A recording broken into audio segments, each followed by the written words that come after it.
joining Bailee Bob's Boneyard, where we're all about barkers, blood, books, boxes, and burps.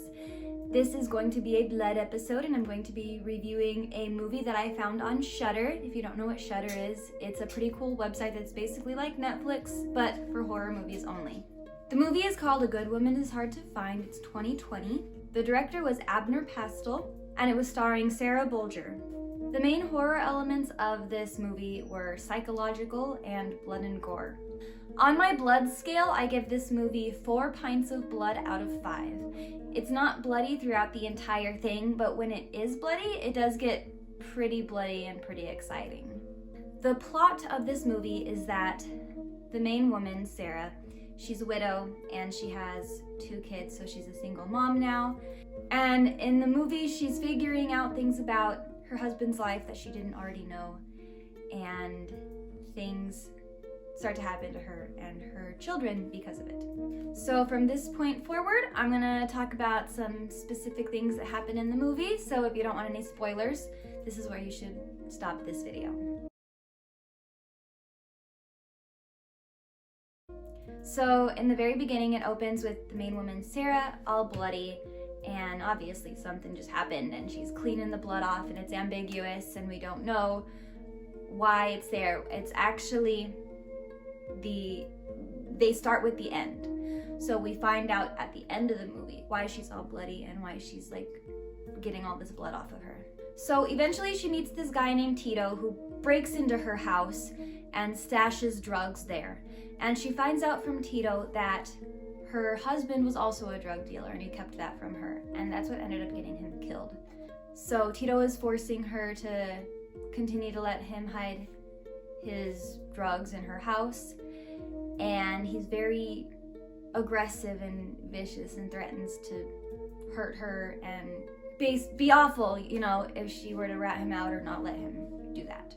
So at one point, her child, her little boy, goes into the bathroom where Tito hid the drugs. I think it was cocaine. They didn't say, but I think that's what it was. And the kid steals it and starts playing with it and possibly inhaled some. It's ambiguous as well, but Tito comes and he sees that and he's pissed. So he starts to push Sarah into the room and he starts to sexually assault her. And she grabs under her pillow and she grabs her vibrator and she whacks him in the face with it. And while he's distracted from that, she grabs a knife and she starts to stab him in his side over and over again. And he falls to the floor and he's bleeding all over the place.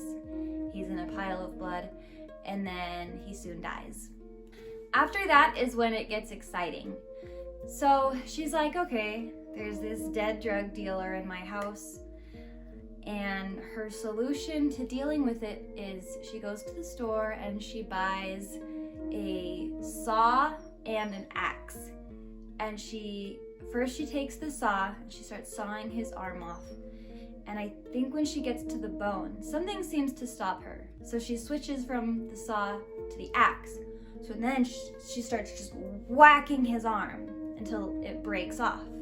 And blood is squirting all over the place. She's got blood squirts all over her face, all over the walls, everywhere. So she does that with the rest of his limbs and his head with the saw and the axe, super bloody. And she bags up the body pieces and she goes around and puts them each in different garbage cans. This also reminded me of when I got to cut a guy's foot off in my movie Death December.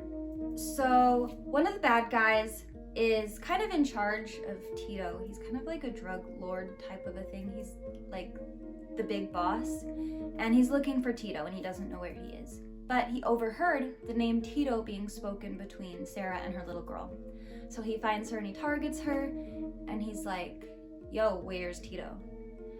And she's like, okay, I'll bring him to you in an hour. And he's like, okay.